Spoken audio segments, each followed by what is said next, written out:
사랑하는 시흥동산교회 성도 여러분, 좋은 아침입니다.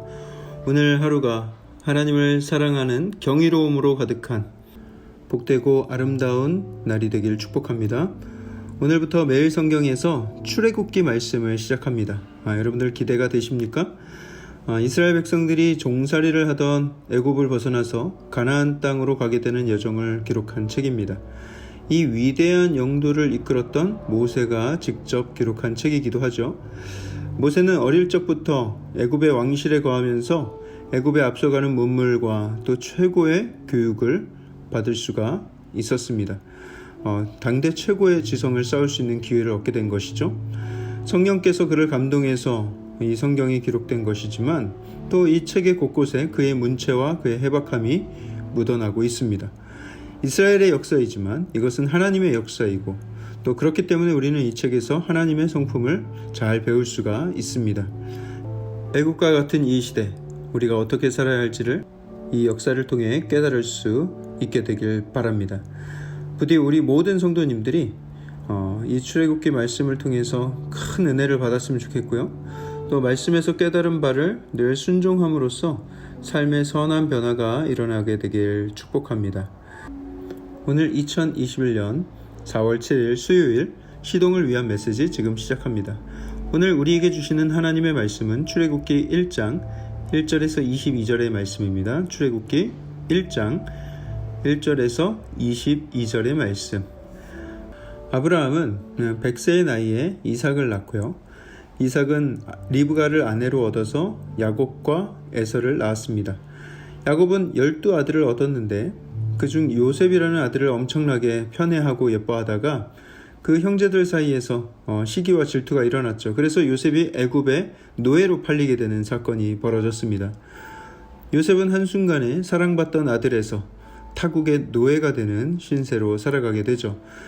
그랬던 그가 노예로 살다가 또 감방에 끌려가서 죄수로 있다가 또 한 번에 애굽의 총리가 되는 엄청난 사건이 생기게 되죠. 그의 아버지 야곱은 자기의 그 사랑하는 아들이 짐승에게 당해서 죽은 줄 알고 슬퍼하면서 지내게 되었습니다.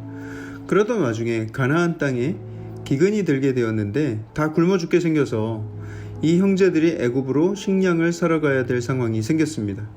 왜냐하면 애굽에는 총리 요셉이 기근을 대비하여서 양식을 많이 비축해 두었었거든요. 그때 요셉과 형들 사이에서 아주 극적인 화해가 일어났고요. 또 야곱과 그 모든 식솔들은 요셉이 애굽 왕에게 이야기해서 얻은 땅, 애굽의 고센 땅으로 이주해서 살게 됩니다. 오늘 1절부터 5절까지의 기록이 그때 가나안 땅으로부터 애굽으로 들어온 야곱의 가족들의 명단인데요. 거기 나온 이름들이 이스라엘의 아들들, 야곱의 아들들의 이름이죠. 그들이 나중에 이스라엘의 12지파의 뿌리가 됩니다. 그리고 그때 함께 들어온 모든 가족들의 수를 다 세어보니 70명이었다라는 기록이 있습니다. 그렇게 야곱의 식솔들은 고센 땅에서 평화롭게 시간을 보냈습니다. 그렇게 그 땅에서 생육하고 번성하여서 지낸 오랜 시간이 흘렀습니다. 무려 400년 이상이 흘렀어요. 요셉과 그 형제 사람들은 당연히 다 죽었고요. 그리고 그 모든 자손들은 번영을 누리며 살아가고 있는데 요셉을 알지 못하는 새 왕이 일어났습니다. 그 400년 동안의 시간이라면 당연히 왕조가 바뀌어도 몇 번은 바뀌었을 수 있지 않겠어요?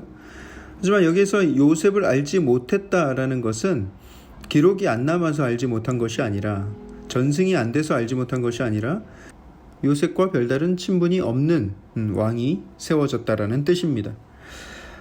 그가 어느 날 보니까 자기 백성들보다 이 히브리 백성들의 숫자가 더 많아지는 것 같은 느낌이 드는 거예요. 그리고 이렇게 가다가는 이들이 우리를 공격하면 우리는 당할 수도 있겠다라는 생각이 드는 것이죠. 그래서 안 되겠다. 빨리 대책을 세워야 되겠다. 그러고서 이들에게 더 무거운 노역을 감당하게 합니다. 막 왕궁을 짓게 하고요. 또 도시를 건설하게 하고 무겁게 노역을 해서 딴 생각 못하도록. 그렇지만 이 히브리 백성들은 그 핍박에도 불구하고 더 생육하고 번성을 하게 됩니다. 이 애굽 왕이 뭘 잘 모르는 것 같아요. 여러분, 아무리 바빠도 애는 납니다. 그렇지 않습니까? 할렐루야. 그래서 특단의 조치를 취하기 위해서 히브리 산파 2명을 왕궁으로 불러서 이야기를 합니다. 당신들 정말 수고가 많다. 이 히브리 사람들이 밤낮으로 애를 낳는데 얼마나 바쁘겠냐. 그런데 지금부터 내 말 잘 들어. 앞으로 아이를 받으러 들어갔다가 남자아이면 상황 봐가지고 남자아이는 죽이고 딸이면 살려두고 그렇게 하도록 해 라고 명령을 합니다. 아주 무서운 명령이죠. 어떻게 이런 악한 생각을 했는지 모르겠어요. 그렇지만 17절을 보세요. 산파들이 하나님을 두려워하여 애굽 왕의 명령을 어기고 남자 아기들을 살린지라. 여러분, 이 세상의 모든 권력은, 권세는 하나님께서 부여하신 권세입니다. 그렇기 때문에 우리는 모든 권세에 순종하고 또 그 권세의 명령을 따를 필요가 있습니다. 하지만 그 권세가 하나님의 명령을 어기거나 진리를 거스르는 일을 할 때에는 이처럼 과감하게 거역할 수도 있어야 하는 것입니다. 하나님께서 기뻐하시는 뜻이 아니라면 말이죠. 자꾸 인구가 줄지를 않자 애굽 왕이 다시 그들을 불러서 이야기합니다. 야, 니네들 왜 내 시키는 대로 안 한 거 아니야? 왜 이렇게 자꾸 인구가 늘어나고 있어? 물으니까 그 산파들이 이렇게 지혜롭게 대답을 하죠. 히브리 여인은 애굽 여인과 다릅니다. 너무 건강해서요. 우리가 도착하기도 전에 이미 아이를 낳아서 품에 안고 젖을 먹이고 있는데 어떻게 그 아이를 뺏어서 죽일 수가 있겠습니까? 말이 안 되죠. 그렇게 둘러댄 거예요. 그러자 하나님께서 그들에게 은혜를 베푸시고 또 백성은 더 번성하고 더 강해졌습니다. 21절에 보면 그 산파들은 하나님을 경외하였으므로 하나님이 그들의 집안을 흥왕하게 하신지라 기록하고 있죠. 하나님의 명령을 따라서 또 그렇게 지혜롭게 행한 그 산파들에게 하나님께서 놀라운 축복과 은혜를 부어주시는 것을 볼 수가 있습니다. 여러분, 이 산파들이 애굽 왕의 명령을 거절하는 것이 쉬웠을까요?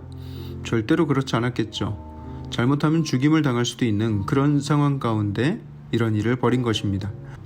이들은 이 세상의 그 어떤 것보다 하나님을 가장 경외했습니다. 나의 인생을 붙드는 것은 애굽 왕이 아니라 오직 여호와 하나님이심을 그 마음 가운데 기억하고 살았기 때문에 애굽 왕의 명령보다 하나님의 눈이 더 두려웠던 것이죠. 그렇게 하나님만을 두려워하며 순종하며 살아갔을 때에 하나님께서 그들에게 큰 흥왕의 축복을 허락하여 주신 것이죠. 우리가 이 세상을 살아가면서 누구를 두려워하며 살 것인가? 지혜롭게 분별하며 살아갈 수가 있어야 합니다. 사장님이 내 인생을 붙든다고 생각하면 사장님의 말에 순종하게 되겠죠. 시장님이나 도지사가 내 인생을 붙든다고 생각하면 그 명령에 순종하며 살아가겠죠. 하지만 오직 하나님이 내 인생을 붙들고 계시고 내가 그들보다 어떤 권세자보다 하나님이 가장 두렵다라고 생각을 하는 사람은 하나님의 명령을 가장 소중하게 여기며 그 명령을 지키며 살아갈 것입니다. 또 하나님은 그렇게 살아가는 사람들을 그냥 두지 않으시고 흥왕의 축복을 허락해 주신다는 것이죠. 여러분들은 오늘날 누구를 두려워하며 살아가고 계십니까? 여러분, 이 히브리 산파들이 했던 일들 있잖아요. 하나님을 두려워하는 사람들은 어떤 선한 일을 할 때의 그 동기가 진리의 기반을 두고 있어야 합니다. 내가 뭔가 좋은 일을 하고 또 나쁜 일을 하지 않으려고 할 때 그때의 동기는 사람들의 눈 때문도 아니고 내가 들킬까봐도 아니고 오직 하나님 앞에서 이것이 옳기 때문이 되어야 된다는 거예요. 예를 들어서 내가 결혼 생활을 신실하게 잘 유지하고 불륜을 저지르지 아니하고 아내에게 충성하고 남편에게 그렇게 신실하게 대하는 그 이유는 내가 불륜하다 걸리면 패가망신하고 직장에서 쫓겨나고 사람들 보기에 민망하고 이래서가 아니라는 거예요. 우리가 선한 일을 하는 그 모든 동기는 이것이 하나님의 원하시는 뜻이기 때문에 이것이 옳기 때문에 그런 심플한 동기로서 해야 하는 것입니다. 다른 이런저런 복잡한 생각할 필요도 없어요. 이것이 옳은가? 이것이 하나님이 원하시는 뜻인가, 그것을 잘 분별하여 그것을 실천하여 살아가는 것입니다. 여러분들의 삶 속에서도 오직 하나님만을 두려워하고 또 그 진리를 사랑하고 그 진리를 수호하겠다는 그 열정 가운데 하나님 기뻐하시는 뜻을 풍성히 이루어 나가시는 복되고 존귀한 삶을 살게 되기를 축복합니다. 그 인생 가운데 하나님께서 여러분과 여러분들의 가정을 흥왕케 하실 줄 믿습니다. 그 놀라운 은혜 가운데 살아가시는 저와 여러분들 되기를 축복합니다. 사랑의 하나님, 오늘부터 출애굽기의 말씀을 통하여서 주님 주실 은혜를 기대합니다. 하나님의 말씀을 통하여서 우리가 온전히 하나님 경외하는 마음을 갖게 하시고 또 그 경외함으로 하나님을 기쁘시게 하는 뜻이 무엇인지를 늘 분별하며 살아가는 우리의 삶이 되게 하여 주시옵소서. 주님 주실 오늘 하루를 기대합니다. 이 모든 말씀 살아계신 예수 그리스도 이름으로 감사하며 기도합니다. 아멘.